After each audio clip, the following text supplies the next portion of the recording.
Well, we're heading off for something that I think is going to be incredibly special, something that's very difficult to set up and do, and that's that we're getting into the locomotive shop at Disneyland to look at the Disneyland locomotives and how those things are taken care of and how they run their railroad at Disneyland. You can't just walk in the door and expect to do this sort of thing. It takes a lot of negotiation and background check, and they need to make sure you're not up to some kind of evil no-goodness. And we are in today. We're going into the locomotive shop at Disneyland, and this should be an enormous amount of fun. On last week's show, we looked into the incredible amount of screwing around which ultimately led to the creation of Disneyland. Walt Disney and his friends were into live steam railroading. Now, Walt Disney's pride and joy was this little engine, which he called the Lilly Belt. This is actually a reproduction on display in the train station on Main Street. Walt had a backyard railroad at his house on Carrollwood Drive in Holmby Hills, which he called the Carrollwood Pacific. Now, while there were many co-conspirators on the creation of Disneyland, the principal instigators were Walt Disney and his friend and animator, Ward Kimball.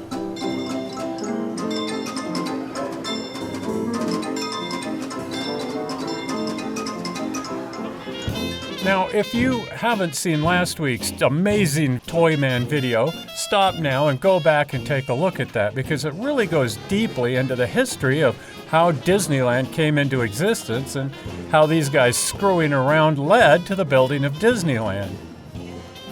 Or you could just continue watching and after this go back and check that out. But you really should look at that.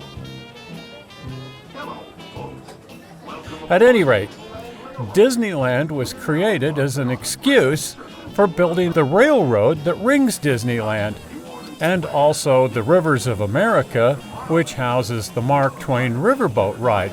Later on, Walt decided that he really wanted to have a steamboat as well as a railroad.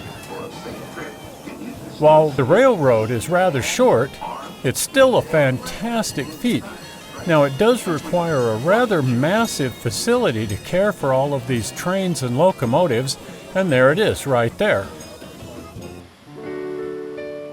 The engine shops house all 5 locomotives, as well as all of the passenger cars, which can be kept indoors. When the park first opened, it only had 2 locomotives, which had been scratch-built specifically for Disneyland. Now, they were built to look like standard gauge engines in a 5/8 scale so that they ran on a 3-foot gauge track. This is the number 2, the E.P. Ripley. Now, this was Disney's favorite locomotive, and he would often kind of commandeer the locomotive and drive it around the park with passengers riding behind it who didn't even know that it was Walt Disney pulling the train.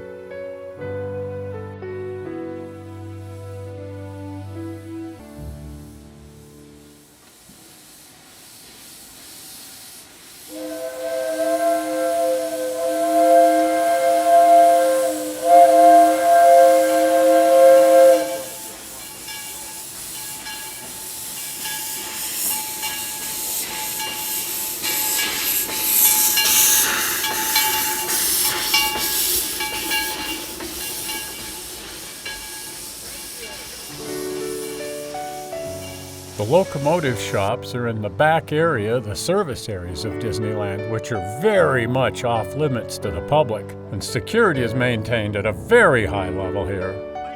When they do allow tours to come in, they have a cutaway boiler of a locomotive that will show people how a steam locomotive actually works. The locomotives burn biodiesel, which can be seen in the tanker truck here, which makes the locomotives burn very, very cleanly.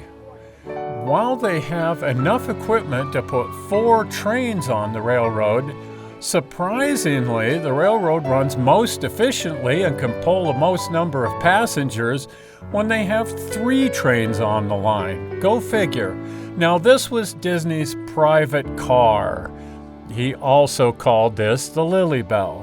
Now, he didn't use it very much because he preferred to drive the train. But when he had guests on the railroad, kings, presidents, royalty, that sort of thing, they would ride in the private car here. It's fun to imagine just how many famous behinds have sat in these seats. It's an absolutely beautiful car, and unfortunately it just doesn't get used that much anymore, which makes it an even greater opportunity to get to see it this way. Now, the railroad was the personal property of Walt Disney. It did not belong to the corporation. It was not owned by Disneyland. Walt wanted to maintain control of the railroads because later in the 1960s he added another railroad, the Monorail Railroad, and this is the substation which powers it. The trains themselves live on the second level of the engine shop. Walt also maintained personal ownership of the Mark Twain riverboat. Anytime anybody rode any of his 3 rides, he received $1 from Disneyland.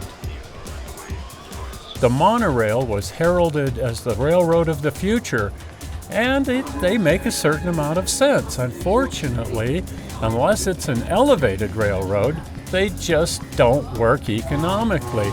On ground level, they're way more expensive to build than a standard railroad. Also in the 1960s, Disney added the Grand Canyon diorama and the Primeval World.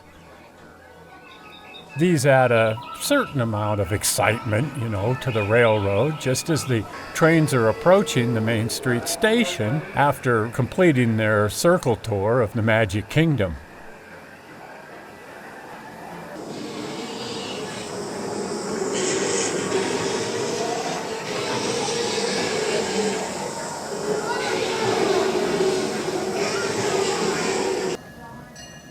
Well, nobody can accuse Walt Disney of not having absolutely first-rate toys and really knowing how to screw around when he wanted to.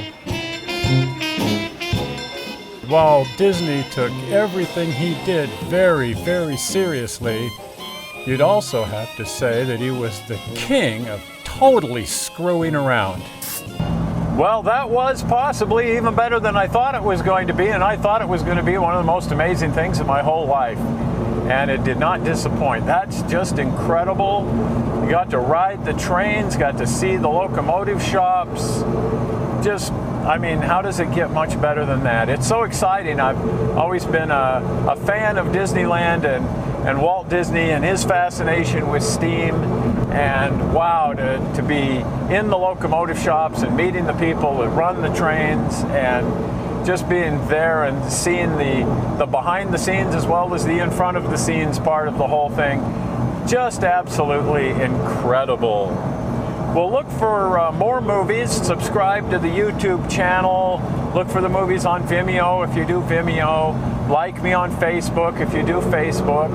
And share these links with your friends so that other people can subscribe and watch the movies and so on. Not sure how you found this movie on the internet. I sure hope you didn't find it boring. I certainly didn't find this boring. This was incredible. And look for another movie here again next week.